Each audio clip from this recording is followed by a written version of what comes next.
Madam, मैं आपको ये बताना चाह रहा हूं कि वतन की मोहब्बत हमारे लिए बहुत अहम है, मगर ये बताइए हमको कि अभी मैडम यहां पर आनंद मठ के बारे में बहुत कुछ कहा गया। मैं सिर्फ दो मिसालें आपको देता हूं। आनंद मठ के पेज नंबर 70 और 80 को पढ़ लीजिए। इसके बाद सनातन जहां मुसलमानों के घर पाते थे, इन्हें आग लगा देते थे। आप पेज नंबर 98 पढ़िए। हमें सिर्फ इन मुसलमानों को जड़ से खत्म करना है क्योंकि खुदा के दुश्मन बन चुके हैं। फिर आप पेज नंबर 115-16 दीजिए। फिर मुख्तलिफ इलाकों में मुसलमानों को सजा देने के लिए भेजे जाते, जहां भी मुसलमान आबादी नजर आती जला दिया जाता। फिर आप देख लीजिए मैडम, सफे नंबर 120 पेज 120 बंकिम लिखते हैं कि सनातियों को मालूम नहीं था कि अंग्रेज हिंदुस्तान को निजात दिलाने वाले हैं। ये आप क्यों कर रहे हैं? अब आप मैडम, मैं आपको पेपर्स दे कर दूंगा। मैडम, भारत में हमारी आजादी इसलिए आई और बरकरार रही कि हमने मुल्क और मजहब को एक चीज नहीं बनाया। हमने ऐलान किया कि हमारी मुल्क मुख्तलिफ तबकात मज़ाहिब पर मुश्तमिल है। हमारे मुश्तरका तकदीर हमारी कौमियत का सरचश्मा है। यह खास जबान सकाफत मजहब नहीं है। अगर वंदे मातरम का मतन कौम और मजहब को एक बना देता है, अगर हम इसे टेस्ट बनाते हैं वफादारी का, तो फिर मान लीजिए कि यह गांधी, अंबेडकर, टैगोर, बोस और लाखों आजादी के सिपाहियों की सोच को छोड़कर गोडसे की सोच की हिंदू कौमी परस्ताना, मैडम खत्म कर रहा हूं, हिंदू कौम परस्ताना को अख्तियार करेंगे। मुझे वतन से बेइंतहा मोहब्बत है मैडम, और इंशाल्लाह हमेशा रहेगी।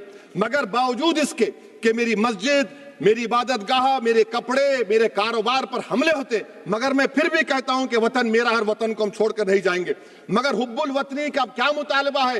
हुब्बुल वतनी ये कहता है कि वतन से मोहब्बत है तो जुल्म को खत्म करो, गरीबी को खत्म करो, बेरोजगारी को खत्म करो, जबर का खात्मा करो, अमन का गहवारा बनाओ, पाकिस्तान की दहशतगर्दी को खत्म करो, एक्सप्लॉयटेशन को रोको, शरारत को रोको, मुल्क के खिलाफ की जाने वाली साजिश खत्म करो। मैडम, भारत एक चमन है जहां पर हर फूल को खिलना चाहिए, और अगर कोई इस फूल के अगर पूरे फूल खिलेंगे तो उसकी खुशबू से ये वतन मुअत्तर होगा। मगर अगर इस चमन का माली ये कहेगा कि एक ही फूल खिलेगा, तो मैं जिम्मेदारी के साथ कह रहा हूं, अगर एक ही फूल खिलेगा तो वो सहरा बन जाएगा और माली माली नहीं रहेगा, वो जल्लाद कहलाएगा। तो इसीलिए मैडम, हम उम्मीद करते हैं कि हुकूमत इस पर जोर जबर ना करे। मेरा राइट है, यकीनन मैं जानता हूं कि आजादी के लड़ाई में वंदे मातरम का नारा था, मगर अगर आप इसको जबर करेंगे तो ये संविधान के खिलाफ है। वफादारी का सर्टिफिकेट हमसे मत लीजिए मैडम, खत्म कर रहा हूं।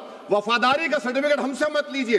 आपके बुजुर्गों के कोई एक किताब में लिख के क्या लिखा है बता दीजिए, कहां पर क्या लिखा हुआ है। तो मैं मैडम, मैं इस शेर पर अपनी बात को खत्म कर रहा हूं मैडम, मैं इस शेर पर अपनी बात को खत्म कर रहा हूं मैडम, मैं अपनी बात को खत्म कर देता हूं मैडम, क्योंकि आप बहुत जल्दी में हैं।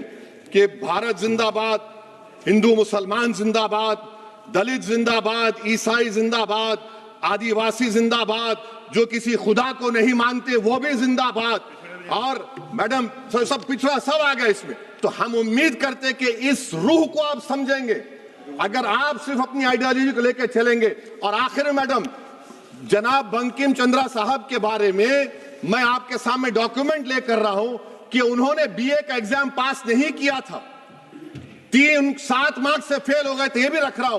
तो आप जिसको लिटरेरी जायंट बता रहे, ये नहीं है। बहुत बहुत शुक्रिया।